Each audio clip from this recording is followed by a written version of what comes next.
Olá, meu nome é Luke. Hoje te contarei mais uma história de terror. Se você gosta desse tipo de vídeo, dê um like, se inscreva no canal e comente sua opinião sobre a história no final dela. E agora, vamos ao terror. Quando eu era criança, tinha medo de tudo. À noite, eu enxergava rostos se movendo no papel de parede, via galhos se contorcendo como cobras. Pilhas de roupas pareciam se transformar em corpos caídos. As lâmpadas pareciam cabeças, e à frente dos carros, sorria para mim, com uma intenção sinistra. Eu ouvia tudo também. A porta rangendo soava como um gemido do vento, como se alguém estivesse gritando bem baixinho. E o piso da casa parecia respirar. Para mim, tinham fantasmas, aparições, monstros em cada canto. Eu era uma criança nervosa, para dizer o mínimo.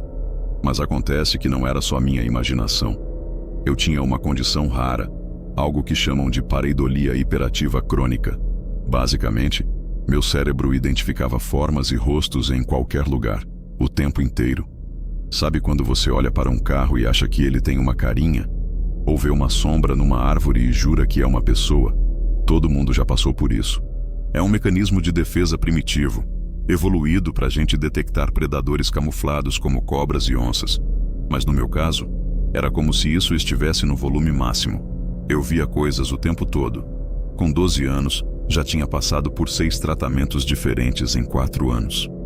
Os remédios me faziam de tudo. Alguns me deixavam irritado, outros me tornavam quase robótico, obcecado por detalhes. Um deles me apagava completamente. Aos 18, achei que nunca ia conseguir trabalhar.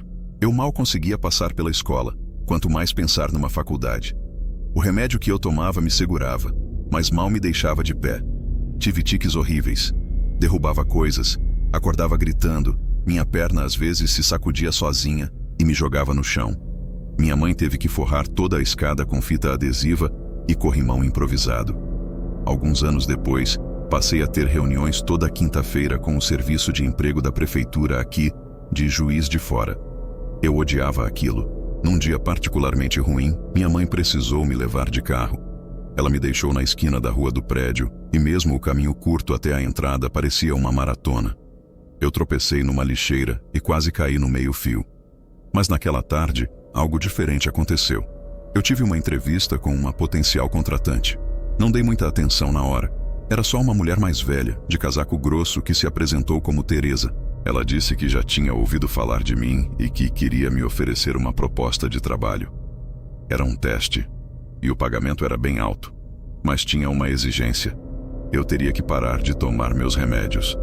Ainda com o cheiro de lixo impregnado na calça, eu aceitei. No meu primeiro dia de trabalho, eu não fazia ideia do que esperar. Já fazia uma semana que eu estava sem tomar nada e quase não dormia. Minha mente estava confusa, como se eu tivesse voltado à infância. Rostos nas paredes, sussurros em cada dobra das cortinas, vozes em cada carro passando e barulhos. Tantos barulhos. Teresa apareceu dirigindo um sedã prata. Usava um fone de ouvido e seguia o GPS com atenção. Notei que a perna dela tremia e ela mordia o lábio constantemente. Mal olhou para mim durante o trajeto. Depois de uns 40 minutos pela BR-267, a gente chegou num lugar meio isolado. Era um sítio cercado de mata, com 2 trailers e uma casa térrea, antiga, daquelas com painéis de madeira baratos, provavelmente dos anos 60. As janelas estavam todas quebradas. No pátio, tinha outros carros estacionados. 4 sedãs, 2 vans, um jipe e até um ônibus escolar com fita de advertência ao redor. Havia uma tenda de comando com computadores, uma antena de satélite, holofotes e várias caixas cobertas com lona azul. Agentes de segurança armados com fuzis, paramédicos com kits de emergência, macas, médicos. Assim que saí do carro, me cercaram e me equiparam. Colocaram protetores auriculares, luvas, um monitor cardíaco e me marcaram com uma fita plástica no pulso esquerdo. Teresa só observava, enxugando o suor dos olhos. "O que temos aqui?" Ela perguntou. 3, 4. Só ouvi um. Respondeu alguém no rádio. "Pegamos cedo. A posição dela está no lugar certo." "Nenhum azul?" "Nada. Está limpo." Teresa se virou para mim, colocou as mãos nos meus ombros e disse devagar: "Isso vai parecer estranho, mas tudo que eu quero é que você entre lá, com cuidado, e me diga o que você vê." "Ver o quê? O que tem aí dentro?" "A gente não sabe," ela respondeu. "Mas achamos que você pode ver o que mais ninguém vê." Assinei um monte de papéis, um termo de responsabilidade. Tiraram fotos minhas de todos os ângulos. Recolheram sangue, analisaram minha língua, examinaram meus olhos. Até colocaram uns óculos de proteção que Teresa tirou de mim segundos depois. "Você precisa ver com clareza," disse ela. Fiquei parado diante da porta da casa enquanto técnicos faziam as últimas verificações, como se fossem lançar um foguete. Minhas pernas tremiam. "Tô com você pelo rádio," Teresa disse. "Pode sair quando quiser, mas me diga exatamente o que você vir." Começou uma contagem regressiva. No 0, os holofotes se acenderam. O quintal inteiro ficou em silêncio. Era minha vez. Entrei na casa. 3 cômodos, um banheiro, uma cozinha. Tudo parecia meio congelado no tempo, como se alguém tivesse saído dali há poucos dias. Roupas largadas em cadeiras. Energia cortada.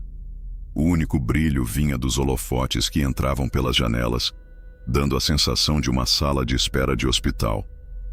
Meu coração batia tão forte que dava para ouvir. Eu queria muito que aquele pagamento, com 4 dígitos, fosse suficiente para me tirar da casa dos meus pais. Mas ali, parado, encarei a sala de estar e comecei a ter dúvidas. "O que você tá vendo?" perguntou Teresa. "Nada fora do normal.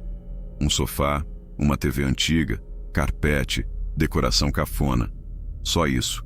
Comecei a andar e narrar o que via. Teresa ficou impaciente. "Preciso que você diga o que realmente está vendo." Quando entrei no banheiro, uma sensação ruim me tomou. Aquele aperto no estômago. Ouvi um som estranho no ouvido. Olhei no espelho. Atrás de mim, um par de olhos azuis. Me virei gritando. Algo se moveu. Fechei a porta do banheiro com a ponta dos dedos. Tropecei, derrubei a cortina do chuveiro, esmaguei uma barata com o pé. Tentei respirar. Meus dedos formigavam. A adrenalina era absurda. "O que você viu?" Teresa gritou. "Olhos! Olhos azuis! Onde foi parar?" "Eu... não sei. Devia estar do lado de fora da porta." "Olha de novo." Ela me encorajou a sair da banheira. Foram uns 15 minutos até me tirarem de lá. Quando finalmente abri a porta, o corredor estava vazio. Voltei para a sala, me sentindo um idiota. Talvez fosse só minha mente, né? Sem remédio, com aquele monte de gente armada, esperando algo. É claro que eu veria alguma coisa, mas aí reparei num quadro que não tinha visto antes. Era uma pintura esquisita, com 2 mulheres atravessando uma ponte num dia de verão. Meio genérica, mas algo me incomodava. Fiquei olhando, até que a imagem começou a se distorcer. As cores começaram a vibrar, e então vi os olhos, manchas azuis na água, um rosto surgindo, se escondendo. E eu sabia, aquele quadro não estava ali antes. "Tem algo na pintura?" sussurrei.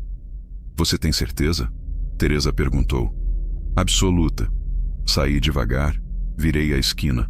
Ouvi o assoalho estalar. Senti algo vindo da sala. Saí correndo pela porta da frente, respirando o ar frio da tarde. Os agentes me puxaram de volta.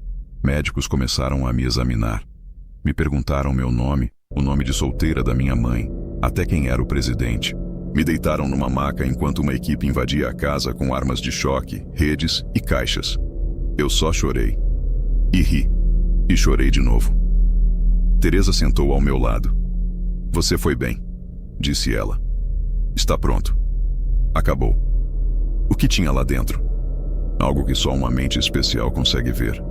Aquele foi só o primeiro trabalho com Teresa. Nos anos seguintes, ela me chamaria de novo, 1 ou 2 vezes por mês. E o que recebi por aqueles poucos dias foi o suficiente para sair de casa e começar uma vida nova. A Teresa passou a me acompanhar semanalmente. Eu precisava fazer exames regulares, mas fora isso, era praticamente deixado livre. Com o tempo, comecei a entender melhor com o que exatamente eu estava lidando. E quem me pagava? Os depósitos começaram a cair direto de uma empresa chamada Machado Biotécnica, uma subsidiária da Indústrias Machado, uma multinacional farmacêutica com atuação discreta. Meu cargo oficial era colaborador externo, mas Teresa começou a me chamar de Contratado 1. Com o tempo, ela também passou a me dar mais detalhes sobre o que procurar, como reagir, como sobreviver. Aquela primeira missão foi como um teste. Eu não sabia o que estava provando, mas parecia que minha capacidade de enxergar padrões, perceber riscos e detectar o oculto estava sendo útil. Fui pegando o jeito. Aprendi, por exemplo, que eles eram obcecados em procurar os chamados azuis. Isso significava buscar sinais de contaminação, geralmente em forma de algo que parecia normal, mas tinha um detalhe errado. Muitas vezes eram flores. Comum aparecerem azuis, mas já vi tulipas roxas, girassóis pretos, até mesmo uma vez, um buquê de dentes crescendo da parede. Quando encontravam os azuis, a missão era automaticamente cancelada. Na zona rural, eles simplesmente explodiam a área. Em lugares mais urbanos, montavam tendas de contenção e usavam lança-chamas. Nunca esqueço de uma semana antes do Natal, quando chamaram 6 homens com lança-chamas para destruir uma estufa. As chamas refletiam nos visores das máscaras deles. Para eles, parecia só fogo, mas para mim, eu vi corpos se contorcendo no meio das chamas. Ouvi gritos ecoando pelos estilhaços de vidro e pedaços de plástico derretido. Vi rostos, olhos arroxeados e cheios de ódio. Até uns meses atrás, eu já tinha participado de 33 operações ao longo de 2 anos e meio. Cada uma era uma casa, um galpão, um terreno onde eu precisava encontrar de 1 a 3 anomalias, escondidas à vista de todos. Mas até então, eu ainda não fazia ideia do que exatamente eram essas coisas. Às vezes, eu via algo se movendo no canto do meu olho. Outras, apenas um par de olhos azuis encarando do outro lado da sala. Quando isso acontecia, eu só relatava e saía. Uma vez foi uma poltrona, outra, uma geladeira. Certa vez, uma caixinha de música. Na missão seguinte, fomos para outra casa, numa noite chuvosa de outono, ali numa zona afastada do interior de São Paulo. Quando chegamos, o local já estava montado. Um jipe da equipe tinha derrubado a placa de vende-se. Os kits já estavam preparados. Amostras de sangue, fichas, etiquetas, luvas, tudo pronto. Seria mais uma missão, ou pelo menos era o que eu pensava. Nenhum azul? Perguntou Teresa. Nenhum, respondeu um dos seguranças. É um alvo único? Ela insistiu. O primeiro relatório apontava 6. A segunda varredura indicou possibilidade de movimento. Notifica o time Galápagos. Ela suspirou. Está valendo. Se virou para mim, sorriu e colocou a mão no meu ombro. Vai lá. Entra e sai. Tá contigo. Tá comigo. Respondi. Contagem regressiva. Holofotes ligados. A porta abriu como se eu estivesse entrando num palco. Minha sombra se arrastou pelo chão. E por um instante, eu me senti caçando, como se fosse o predador ali. O que quer que tivesse dentro daquela casa estava se escondendo de mim. O chão era inclinado, torto. Algo estava errado ali. Você tem certeza? Perguntou Teresa pelo rádio. Tenho. Confirmei. Fui de cômodo em cômodo, esperando aquele momento em que minha percepção mudaria. Quando os rostos surgiriam dos padrões. Quando os olhos azuis brilhariam no escuro. Quando as sombras assumiriam forma. Mas nada aconteceu. Cozinha, sala, quarto, tudo vazio, exceto o chão estranho e o silêncio. No quarto de hóspedes havia uma única janela. Pela janela via as árvores balançando e quase consegui ver rostos, carrancudos, observando. 20 minutos se passaram e nada. Teresa, não encontrei nada até agora, informei pelo rádio. Ainda estamos captando movimento na casa. Ela respondeu. Algo ainda está aí com você, mas eu não via nada. Passei por ciclos de negação, medo, raiva. O que eu estava perdendo? Desisti. Me sentei no chão da sala, cocei os olhos, suspirei. Teresa, eu não tô sentindo nada. Tem certeza? Tenho. Silêncio. Teresa? O que você quis dizer com estamos bem? Mais silêncio. Continuei andando por 10 minutos até me aproximar da janela da frente. Era difícil enxergar por causa da luz dos holofotes. Teresa, tô saindo. Isso aqui tá vazio. Mas quando abri a porta, vi 2 dúzias de rostos, todos me encarando. Alguns pareciam surpresos, outros sorrindo demais. Um dos paramédicos me olhava com um terror paralisante. Foi aí que eu senti. Algo estava errado. Eles estavam estranhos. Os olhos brilhavam em azul. Os rostos pareciam quase humanos, mas quase. Um padrão distorcido, como se fossem máscaras. E por trás deles, sombras. Vi a Teresa saindo de trás de um dos jipes, sorrindo. Mas seus olhos estavam brilhando também. Um por um, os olhos de todos ali começaram a brilhar em azul. E minha mente, mesmo sem remédios, registrou a cena com clareza. Formas humanas, sem cabeça, corpos deformados, criaturas copiando gente, imitações grotescas. E aí, os sorrisos começaram. Dentes pontiagudos, línguas longas, dedos que se estendiam demais, pescoços que cresciam. Eles estavam perdendo os disfarces e me encaravam. Ninguém disse nada, nenhuma palavra. Mas o vento parecia gritar para que eu corresse. Bati a porta e fugi. Os rostos brotavam das paredes. As maçanetas viravam mãos tentando me agarrar. Meu reflexo nos espelhos aparecia com um sorriso monstruoso. A cada passo, uma nova distorção da realidade. Portas que não existiam antes. Janelas demais. A cozinha agora tinha claraboia. E 4 geladeiras. Pinturas horríveis apareciam no quarto principal, retratando crueldade, sangue, sofrimento. Eles estavam me cercando. Minha mente tentava lembrar o que era real, o que não era. Corri até o quarto de hóspedes. Eu sabia que havia uma única janela, mas agora eram 2. Tive que arriscar. Agarrei o batente, sentindo como se línguas invisíveis estivessem lambendo minhas mãos, dentes se preparando para morder. Mas era só a minha mente. Saltei. Fugi para a floresta. Corri pela noite, sufocando os gritos. Sem medicação, tudo parecia vivo e hostil. Galhos rindo, o vento gritando, a escuridão tentando me engolir. Corri por horas até meu pé prender entre 2 pedras. Caí, torci o tornozelo, e então vi eles vindo, os dedos me agarrando, rasgando minha pele. Mas aí percebi, era só o mato. Não tinha ninguém ali. Eu estava seguro. Caí no chão e chorei. Tentei ignorar o reflexo do meu rosto distorcido na luz da lua.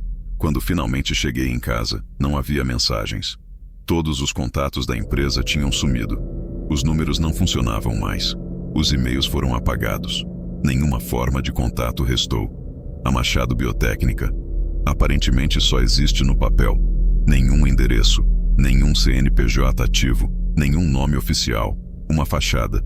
Nunca mais ouvi falar da Teresa. Acho que eles presumiram que eu estava morto. É por isso que estou compartilhando isso agora, anonimamente. Se alguém que me conhece estiver lendo isso, entre em contato. E se você não me conhece, só te deixo um aviso. Preste atenção. Confie na sua intuição. Pode ser isso que vai te salvar.